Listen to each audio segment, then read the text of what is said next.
10.5 wins. You're going to take the over or under on that.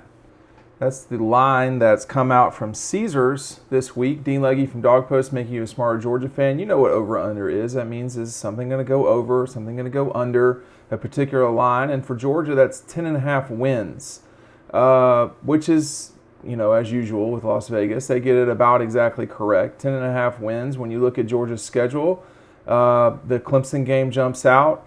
And then after that, it's it's tougher to see a bunch of losses for Georgia. So that they're playing in the SEC is probably why it's at 10.5 and not 11.5. That plus the Clemson game. And across the board, just looking at everyone else on this thing, you got Clemson at 11.5. They're basically saying they could lose to Georgia. Alabama at 11.5, basically saying hey they could lose to Texas A&M. I think that game's in College Station. Ohio State's at 11, Oklahoma's at 11. They got Georgia at 10.5, Carolina at 10, Coastal at 11, Cincinnati at 10, Miami at 9.5 down on the way. Everyone's hottest team coming into the season, Iowa State. But look, let's talk about this for a second, because when you look at Georgia's schedule, the beginning is the toughest part because you play Clemson. I mean, that's just all there is to it. If you didn't have that, you'd probably be looking at 11 or possibly 11.5 for Georgia. You start with Clemson, you play UAB, South Carolina, Vanderbilt. Those are all going to be or should be double-digit wins. Okay, that's all there is to it. Arkansas and Auburn. Arkansas coming to Athens and at Auburn. Those perhaps a little bit trickier because we don't know what you're getting into with Auburn at all, and you're going there. And secondly, with Arkansas, have the Hogs improved since we last saw them? Arkansas and Sam Pittman getting a lot of run off their performance this past year, just the way they played. I mean, they had LSU in a lot of trouble. Not that really meant anything in 2020. And obviously played Georgia tight and had some other games where they played well. I think they wound up with a 5-5 season, whatever it was. Kentucky and Athens should be wins. Arkansas, Auburn should be wins. Florida and Georgia and Jacksonville on the day before Halloween. Talk about the freaks coming out. That will be a challenging game for Georgia, but a game they should win. Missouri, Tennessee game on the road. Charleston Southern at Georgia Tech. When you look at this thing, to me, and I don't even think it's this many, you're looking at maybe 4 games Georgia could lose. Clemson, Arkansas, Auburn, and Florida. And I really don't believe that they could lose some of those games. And that's just the thing with these over-unders is, Georgia in 2017, 18, and 19 lost 1 game in the regular season, and that was it.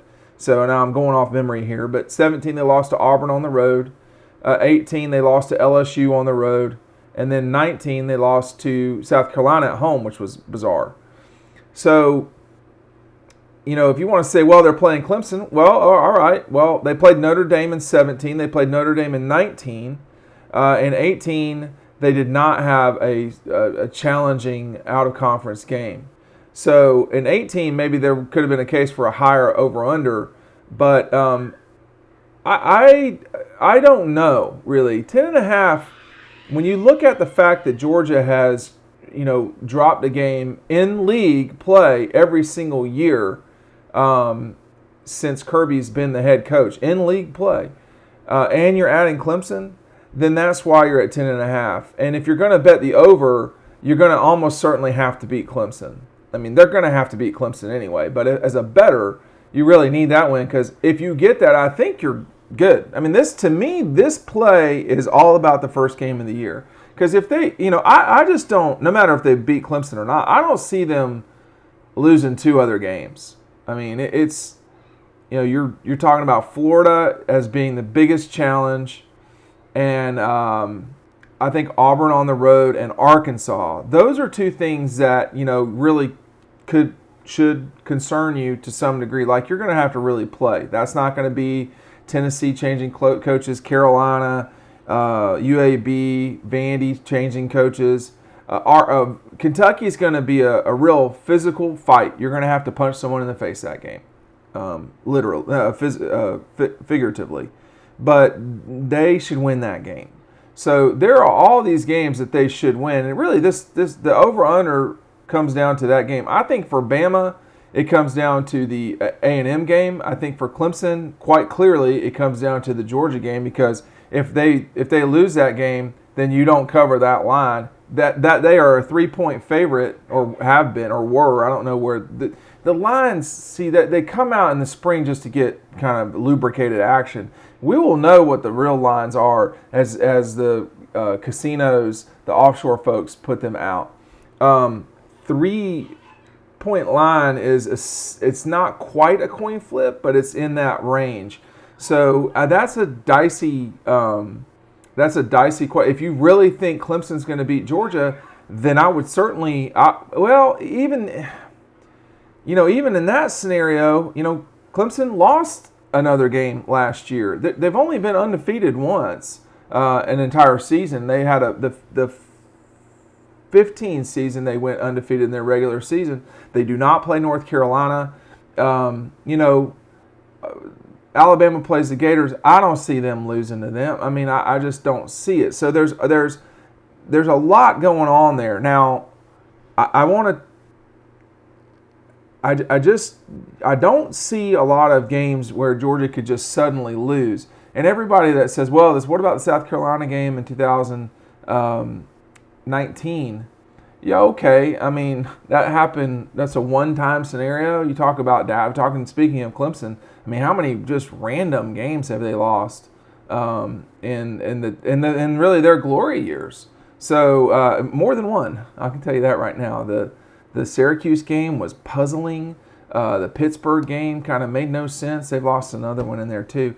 I can't recall it off the top of my head. But at the end of the day, I think 10.5 is about where it should be. I think if it were 10, I would take the over, because at least then you'd push. But I want to give you all some Stuckey scoop. Our friends at Stuckey are helping us out this summer. These pecan log rolls are not are causing problems in our house, because my daughter continues to find my stash that I use on here and eating them. But here's our Stuckey's scoop for today. In this video, Oscar Delp is one of the top players in the country, a top 100 player, in fact, a 4-star guy from North Atlanta. And our Stuckey scoop for the day is that Dog Post is of the feeling that Oscar will probably pull the trigger and go somewhere in July.